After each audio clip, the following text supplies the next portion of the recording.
So the person that came up to me this morning and said, how are you going to top the last couple of days? Just said with Jody, Lisa, and Joe, we just topped the last couple of days. And we're going to keep going. So I just want to tell you a quick story about Tiffany. I met Tiffany we used to have a 3-day retreat in Australia, in Kiama. I love those retreats. They were really powerful. What's that? Bring it back! Bring it back? Oh, you want to go back down? Okay. They were awesome, yeah. By the way, someone else came up to me and they accidentally called me Joe. So they'll call me Joe. So you just get up here and finish if you want. I want to tell you a story. So I met Tiffany in 2013, and at the time she had completed her weight loss journey. Amazing story. And we were instant friends and kindred spirits. And we stayed in contact after the retreat. And she said to me, so my niece was there, so she knew I had a brother. And my niece was at the retreat and they became friends, so she knew I had a brother. I never talked about Joe. And she said, I'm really feeling your brother. I really feel like I just want to reach out and connect. And I said, I don't think you want to go there. I wasn't serious. Joe wasn't really, he was not, friendly to the people around him. It's like when an injured dog, tries to bite, and he was biting hard. And I was like, you really don't want to go there. And I wasn't kidding. And she's like, I just want to connect. I just feel him. And she reached out. I think they had a Skype call. They became friends. Nothing really happened. And then 2 months later, she just kept reaching out, kept having calls, and all of a sudden, his life's turned around. And that was the start for him. And it just came from out of the goodness of her heart. And for those of you that don't know, Tiffany, I'm just going to see if I get this to work. Yeah, I'm 33 years old. I'm the sole parent of 5 children, and through the Gabriel method I have lost 40 kilos or 88 pounds. I was 27 years old.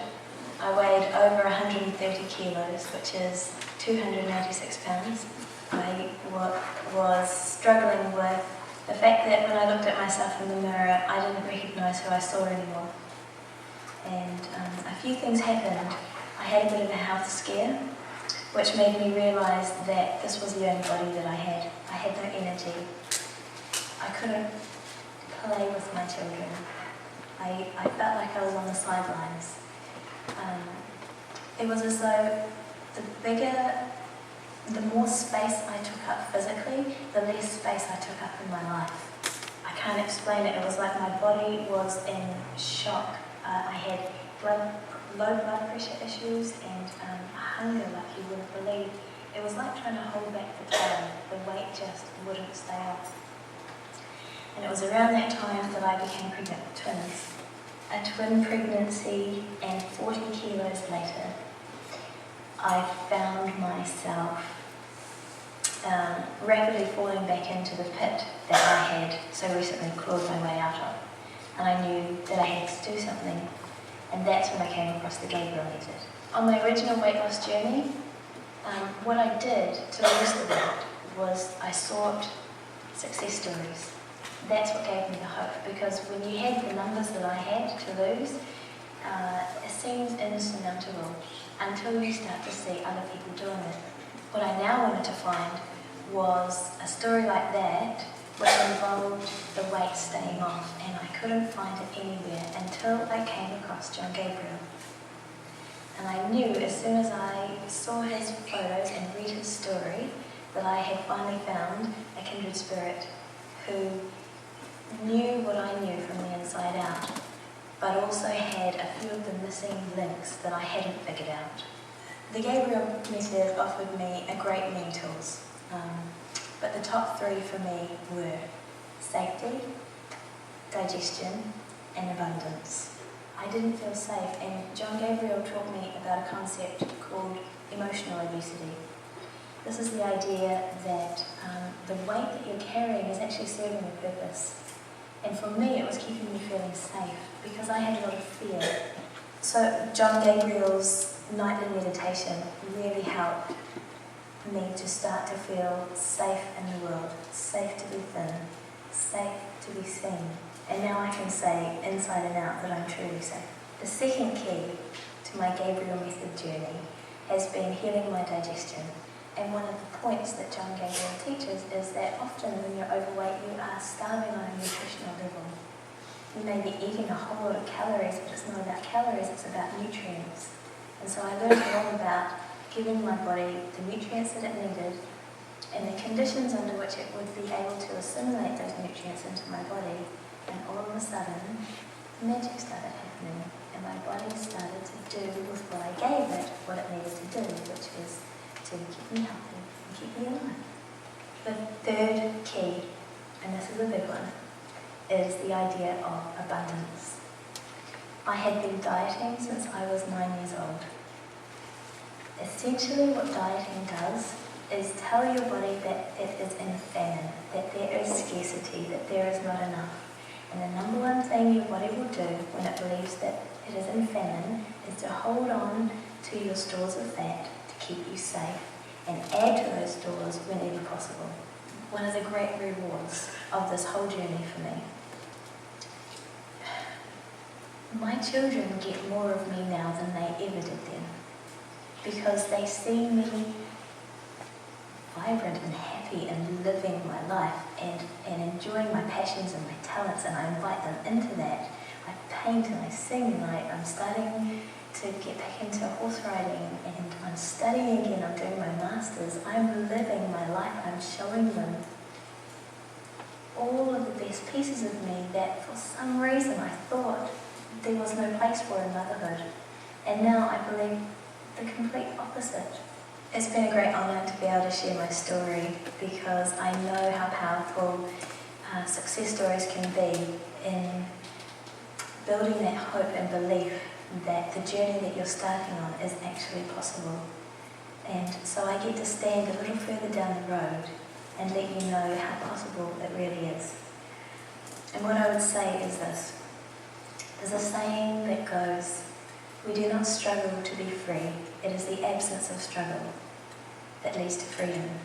And this is what the Gabriel method offers, because you get to partner with your body. You get to walk together on this journey and arrive in an amazing place. You don't have to fight against your body anymore.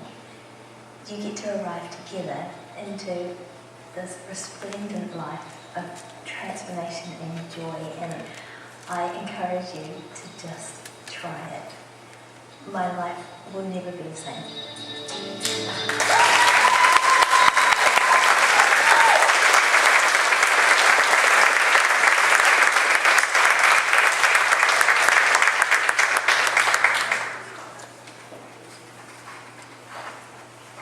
Hi everybody. I feel like it's a real privilege to stand before you today, and I realised as I was watching that was 5 years ago. I'm 39 now, and that master's I was working on, I graduated last year.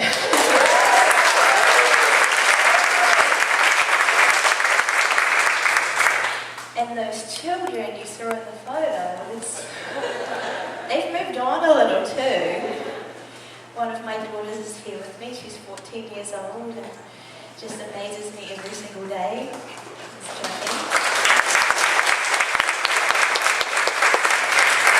I'll be talking about Joni in a little while. It's alright, she's heard the story before. So I struggle with the idea of standing on a stage and being in any way having a sense that we are separate from one another, because you are my people. And I've been trying to think of ways that we can connect in a deeper way today.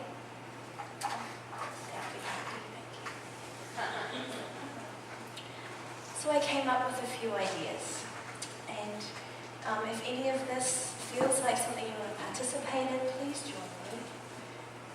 In Māori tradition, which is the native people of my country,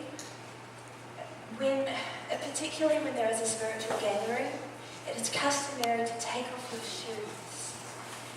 And if you would like to join me, I'm going to take off my shoes now.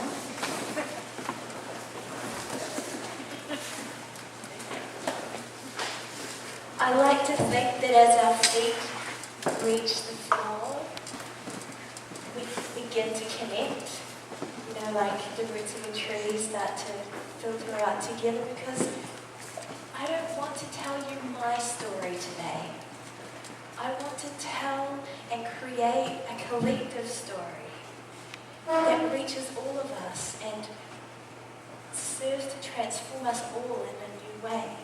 Because just like Joey said, you bring gifts to me as much as I bring gifts to you, and we can have a conversation together today.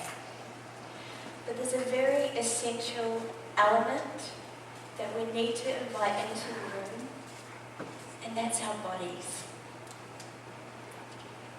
So we're going to do that right now. If you'd like to close your eyes, just breathe for a moment. One of those deep belly breaths that calm your nervous system. I want you to focus on a sound that's far away. Maybe there's something going on outside. Maybe there's a squirrel in a tree tweeting somewhere. I just found out they chirp. Now focus on a sound close by. Perhaps the person sitting next to you has a loud watch that ticks. You might hear a fan overhead. Focus on a sound close by. Now check the temperature. How's your body feeling in the room? Are you a little cold? Are you a little warm? You might want to take a layer off or put a layer on, depending on how your body's feeling in this moment.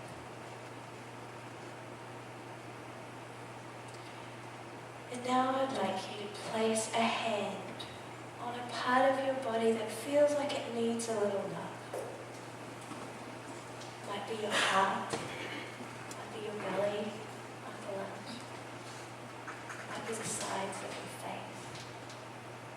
And as you place your hands there, connect with your body as it enters the room and say welcome. You might notice tears as your body is welcomed, for some of you the first time in a long time. Welcome the tears. And when you're ready, open your eyes. How does that feel? I see those beautiful smiles coming at me. I feel more here too, so thank you.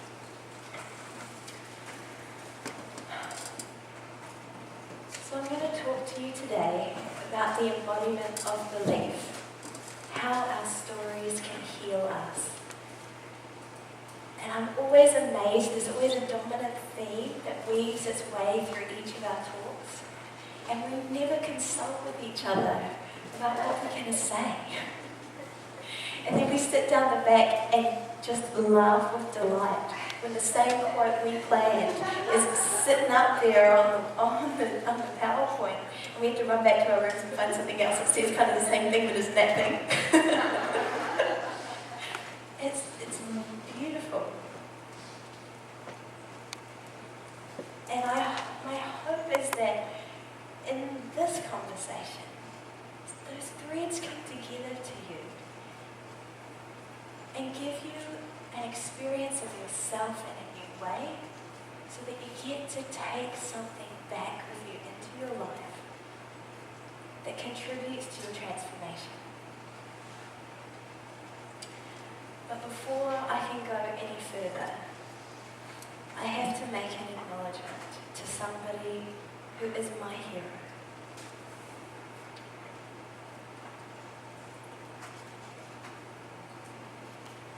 This woman is responsible for this woman. And I honor her for all that I have become. Because were it not for her, I wouldn't be here right now. She brought me here. She did things that she didn't know the outcome of. She had to wake up and take small daily actions towards new preferences for her life without any evidence that it would do anything at all. And she did them. Daily, faithfully, in small little steps, trusting that something new would occur in her life.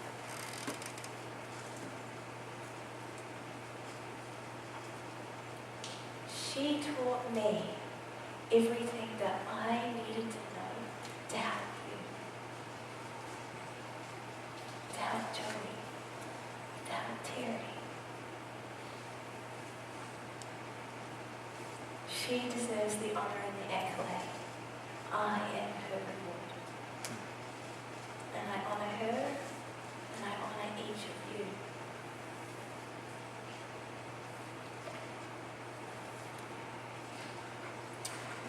So in addition to being a mother of 5 and a Gabriel Method success story and a counsellor and a Gabriel Method coach, this master's that I achieved is in something called narrative therapy. And as I tell my story to you today, what I'm hoping to do is weave in some of the knowledge that I gained so that you can see how this looks in action and through the lens of my story, how I applied some ideas and how they changed my life and how they might impact yours. Carl Jung says, until you make the unconscious conscious, it will direct your life and you will call it fate. Sometimes we have beliefs and ideas that we don't even know that we have, but they communicate possibilities for ourselves and blind us to other possibilities for life. It's like we have these scripts that are constructed for what's possible for us. And until we become conscious of those things, we think we're just floating on the winds of fate. But I'm so encouraged by all of the messages this week because I feel like the unconscious has the opportunity to become conscious through the tools that you've been offered this week.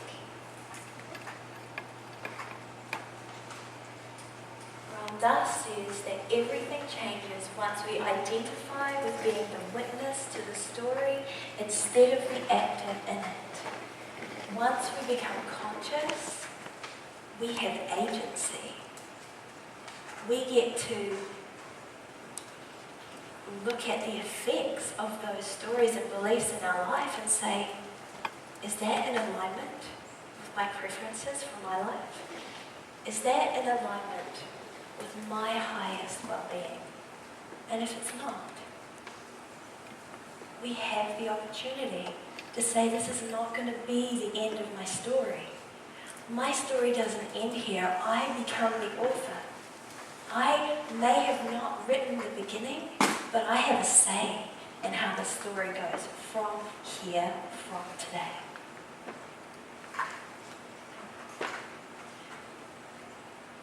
Once we begin to identify some of these stories and some of these conclusions and some of these beliefs, because there's some really easy conclusions to make when you weigh over 200 pounds. I got up to 286 pounds before I stopped weighing myself.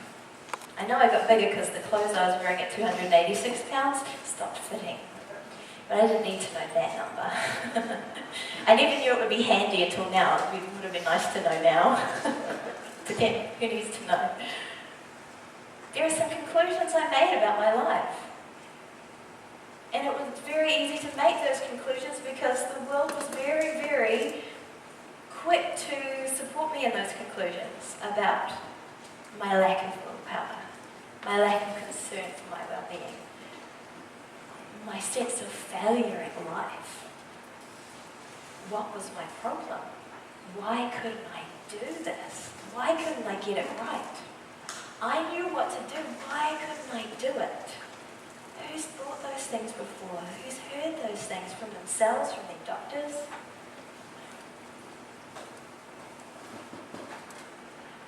My hope is that after the conversation today, you might be able to say, would compassion tell a different story? If we invited a compassionate witness into the room, could we speak our story a different way? And what conclusions could we now make that would open up possibilities for our lives? So I'm going to illustrate this by telling you a story.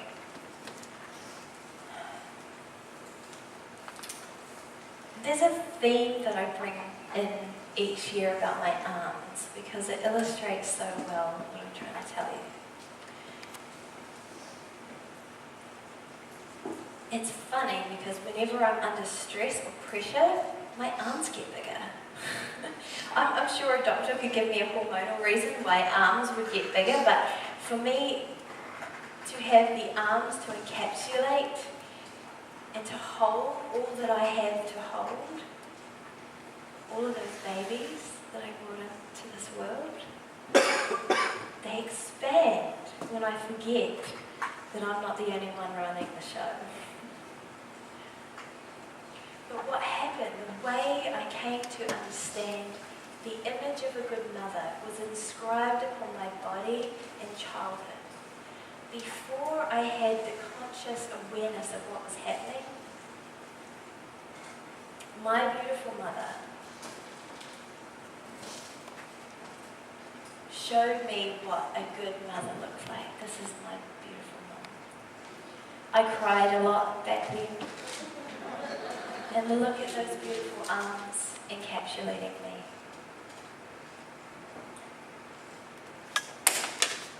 This was my grandmother. She was the dearest soul in my life. She was dying of cancer when I was born. And my mother told me that she believes that the only reason my grandmother lasted another 4 years was she couldn't bear to not see the beauty of this child's face. She believed that I was born for her. But she was dying of lung cancer the whole time I knew her. She was thin. She was frail. In my small, tiny child body, I received a message that thin meant frailty. Thin couldn't stay. Thin was not going to help me be the mother I needed to be when motherhood came into my life story. And so, when my first baby was born, and my arms fit the image that was inscribed on my body landscape, I felt like I'd arrived. I'd made it. Now, I could have concluded that, I had no willpower, I just couldn't stop eating and all those sorts of things. But maybe I was fulfilling the image of motherhood and being that constant presence that motherhood required. Maybe I was fulfilling the highest value that I carried at that time, and that was to be a good and present mother.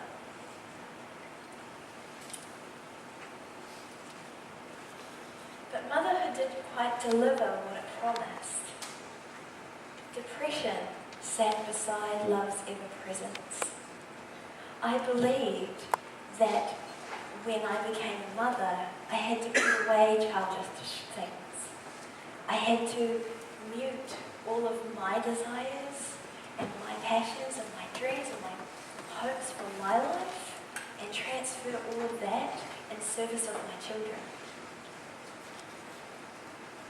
That was supposed to bring the greatest joy. That was one of the cultural stories I got bought into and tried to live up to.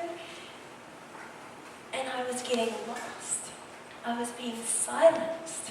Food was muting my body's desire to be creative, to be passionate, to have hopes for myself. I didn't think I was allowed those anymore. So food kept me anchored in the cultural story I bought into, and it wasn't delivering what it promised. I was not happy.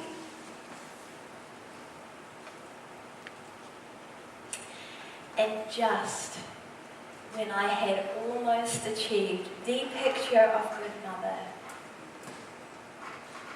the way I always thought a good mother should look and be and behave and become, I had a health scare.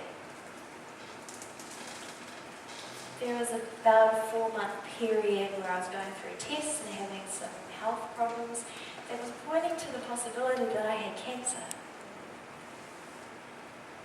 And it made me stop and go, no, wait a minute. This isn't how this is supposed to go. This image is supposed to be a constant presence. And I could die now and leave my children?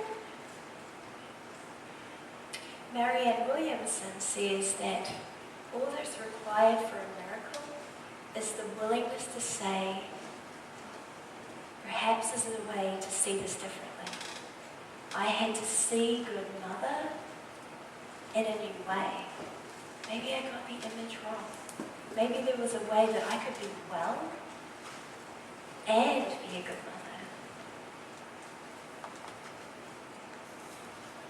So this was me towards the end of the development of that image of good mother. And that was me after I'd worked out a few things. So how do you get from there to there? Would you like to know? Well, you've heard a lot of strategies this week, and I employed many of them. But one of the things that I thought might be helpful is to illustrate a process that I began to go into as I started to interview some of the beliefs that were driving the actions in my life. This is a bit of a narrative therapy technique. It's the kind of conversation you might have with somebody like me if you were talking to me. But it's something you can sit in dialogue with yourself with the following questions. So, once you've identified a thought or a belief,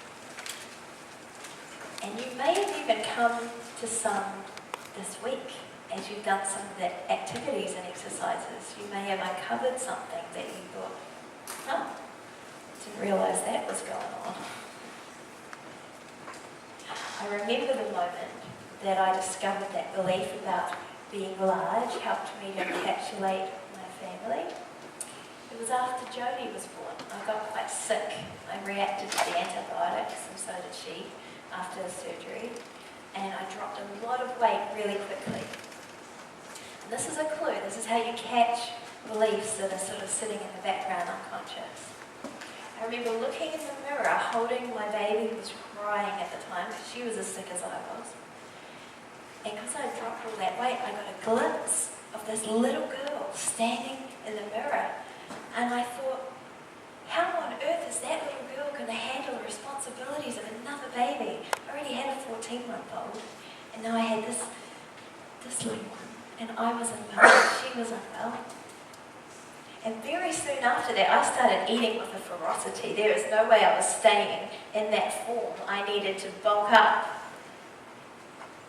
so I could handle those responsibilities that I was feeling so overwhelmed by. There was my little red flag. So once you've identified your belief or your thought, I want to suggest that you have a little exercise where you have a dialogue with the thought. Imagine it sitting in a chair next to you and have some paper and pen.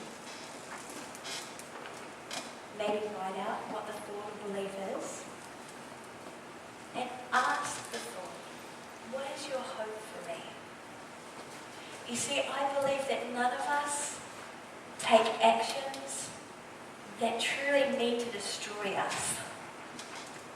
I believe that there are very valuable reasons for why we do what we do, even if it seems crazy and misguided. It may be a misguided action, but sitting behind it somewhere is dignity. And what we're wanting to get to is a place where we understand the intention. What is your hope for me? That belief, what was my hope? What was its hope for me was that I would be able to contain the responsibility of motherhood. How did I feel about that? Well, I was on the same page with that. I could agree with that hope. So all of a sudden, a contrary belief, we're finding common ground. There might be a place where we can be in relationship.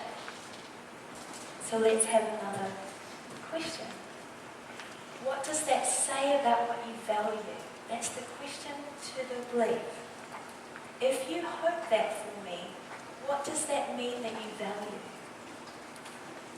What it valued in this instance was to be a good and present mother for my children. Check it. How do I feel about that? Well, I'm with you there too. We just found more common ground. Maybe we don't have to work against each other quite so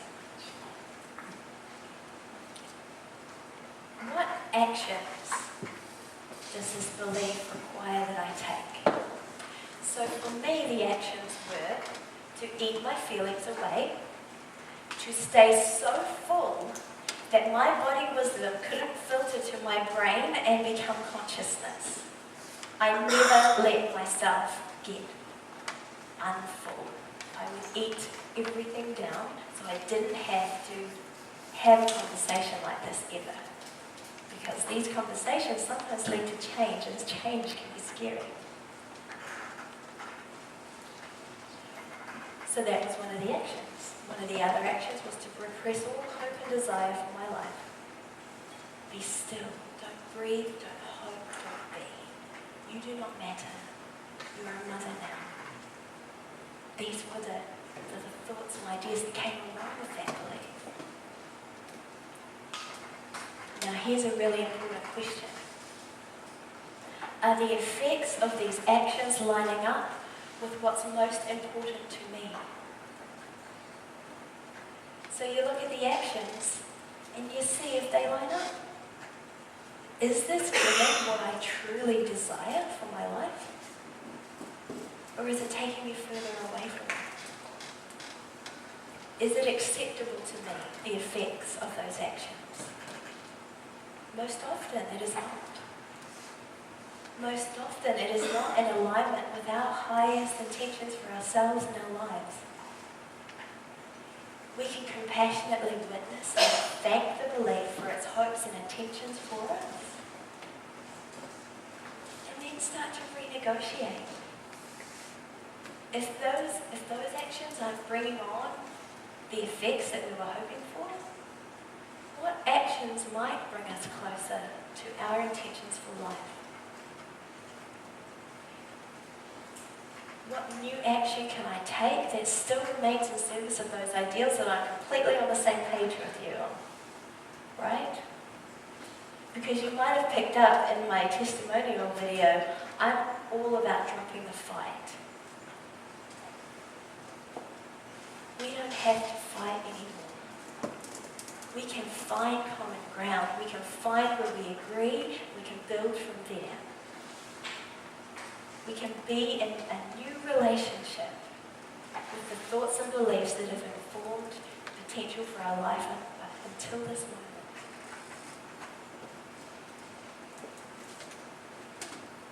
This is what I came up with. Because see, service to my children was really important. I didn't want to let that go. Nor should I have to. It didn't have to be me or them. I changed my story to, I serve my children best by taking good care of their mother. All of a sudden, I got to rank. I mean, I'm not talking about going from the bottom of the list to the top. I don't think I was on the list. Can anybody relate to that? I got to go to the top, and it was still in service of their highest well-being, because I understood something new. What was right for me was right for everybody else. When I started this, I had a 3-year-old, a 2-year-old, and an almost 1-year-old. And I used to not eat breakfast because, there's a lot of children that need very imminent needs in the morning, and I would nibble on probably 4 to 6 pieces of toast throughout the morning and not feel like I've eaten, so maybe 11, I'm famished, thinking I haven't given to myself yet, and I might sit down and have another breakfast. That wasn't really offering good things to my body. I needed to eat when they ate. We needed to eat together. But in order to do that, I taught my 3-year-old how to pour cereal. I decided I wasn't going to raise children, I was going to raise adults.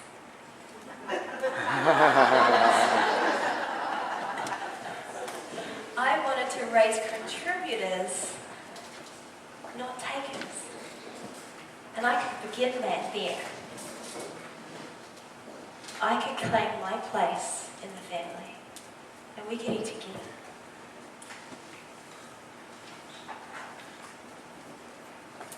Here was a biggie for me, because I repressed so much, because I had given up so much. I just denied myself so much. When I wanted to eat what I wanted to eat, I deserve this, was the phrase. Who can resonate with that one? I deserve this, I work hard. Yeah. I wanted to keep that, because I was deserving of kindness to myself.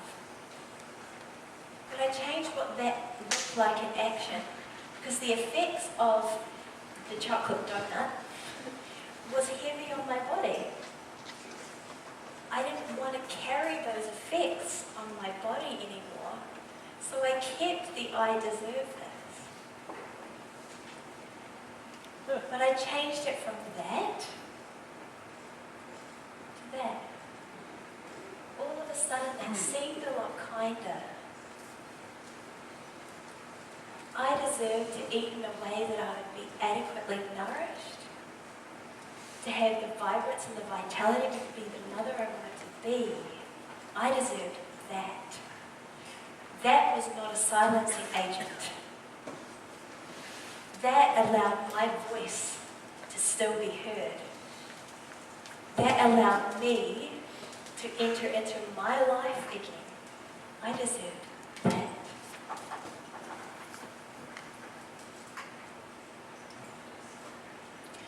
Now, I've got a slide here that I almost took out because Lisa shared it today. But then I decided to leave it in to just prove how aligned we are. Because this next slide was a game changer for me. And I think it was a game changer for a few of you. I heard the audience when it was uttered by Lisa. What if my body was effect, not cause? What if we don't have to fight anymore? What if all I need to do is give it what it needs to flourish in this life? What if I just need to be in conversation in a new way? What if I need to discover some things? What becomes possible with that idea? I'll show you. That was me at 236 pounds. I was going to say kilos because that's the way we do it in New Zealand, but pounds. And I took a picture every 40 pounds because you don't jump from there to here. There's some things that go on in the middle. Let's grade it up.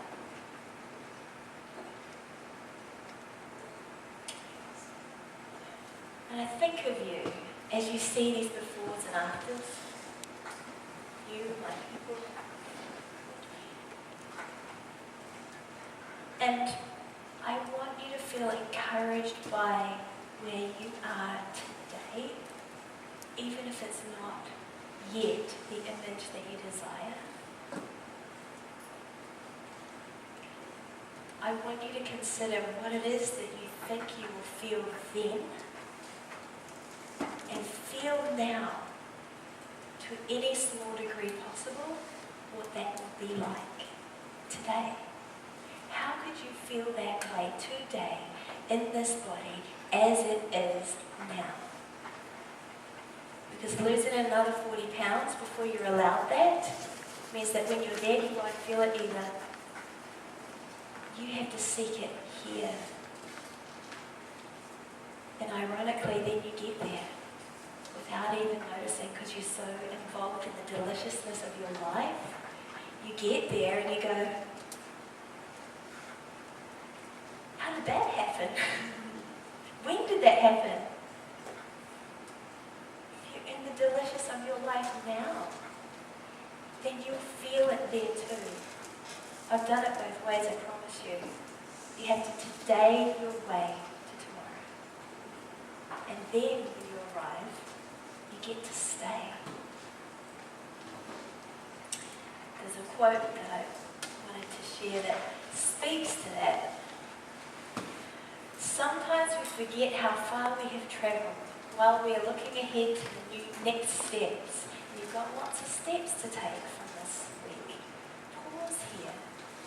It's good to lie down and remember what it took to get this far.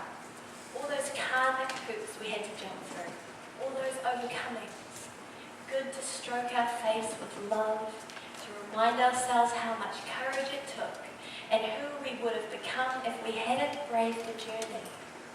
Good to say thank you to the inner spirit that walks within and beside us, whispering sweet somethings in our inner ear, reminding that we are simply and utterly worth fighting for. We are simply and utterly worth fighting for.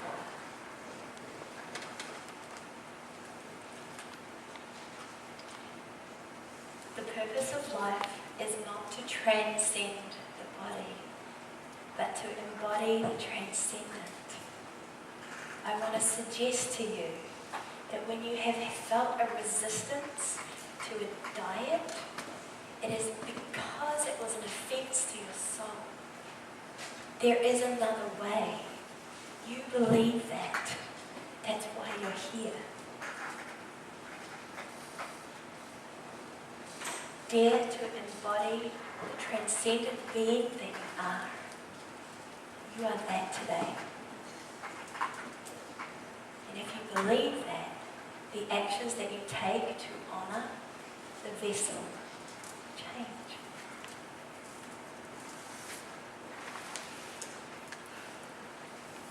You know, I get to help a lot of people and it's a privilege.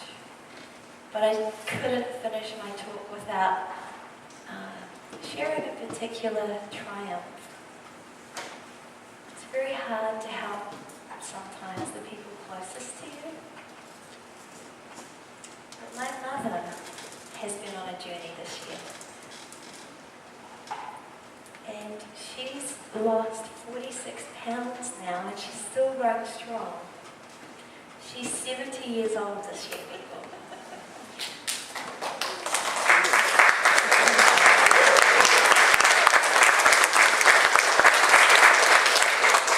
If she is not an example of, it doesn't matter if you're a female over 40 or what, she's 70 and she is sprightly and energetic and vibrant and thankful. She wondered if I might want some words from her about her journey, and she emailed me about what made a difference in my assistance in this process for her. And she said, I didn't believe it was possible, but you did. And so I leaned on that until I saw it for myself. I don't know what else can be said after that.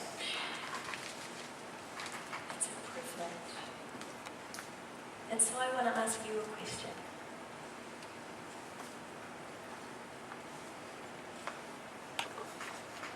When you just tune into you and into that exquisite body you invited into the room at the beginning, what might seem impossible in your own journey now that might not have been apparent at the beginning of this tour, at the beginning of this day, at the beginning of this week?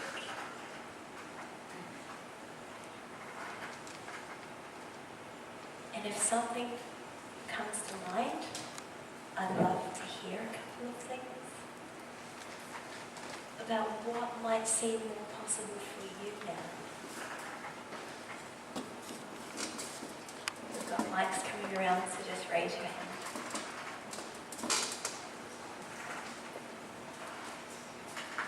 I think after your talk, Tiffany, I've realised you can question a belief and change it. Thank you.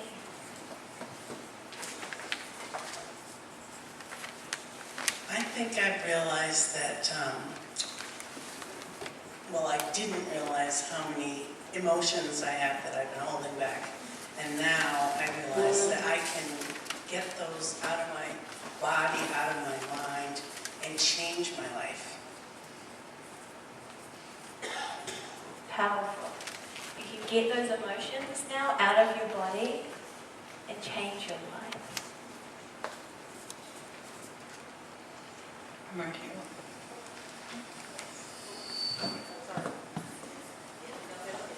So I've done this for a little while, and I didn't believe that it was possible, and I didn't think that I could actually be that person who does lose weight. But after hearing some of these inspiring stories, I do believe that, and I hope I'm one of you someday.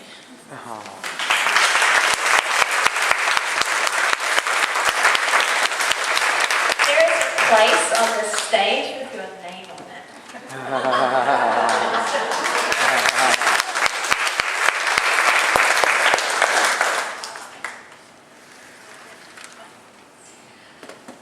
I've learned to surrender to the knowing.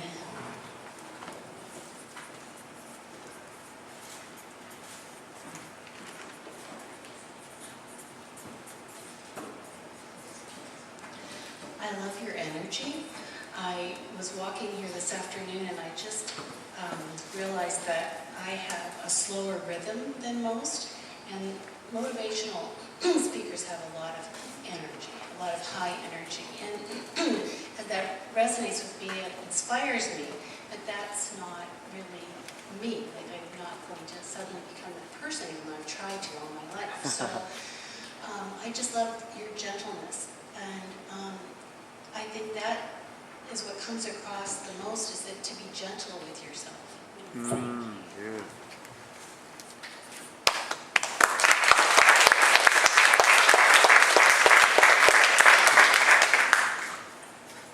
Let's take, is there one more?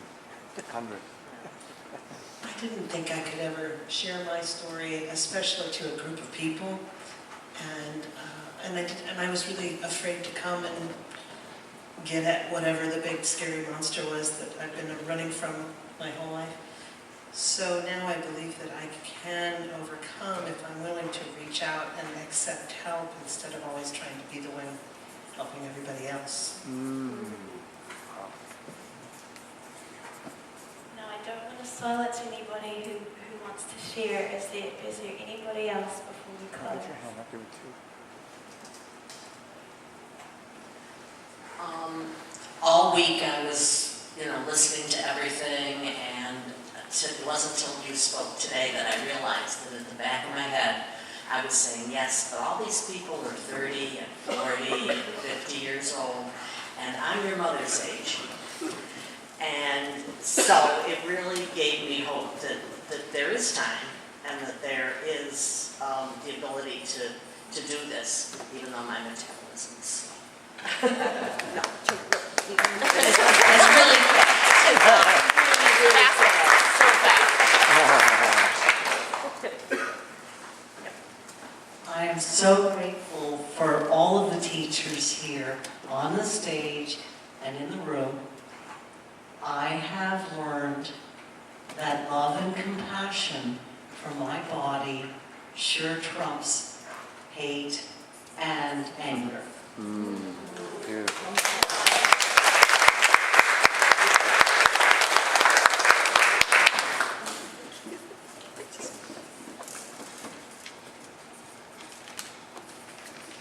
Okay.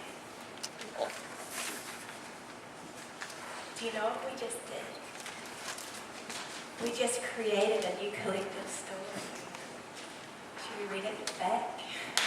Yeah. You can question a belief and change it.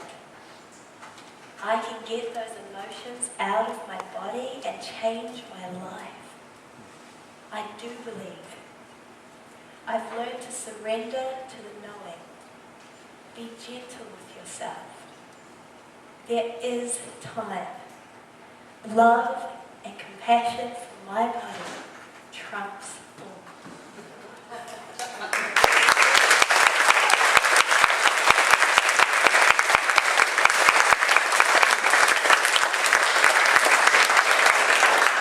Tiffany Nightingale, drum.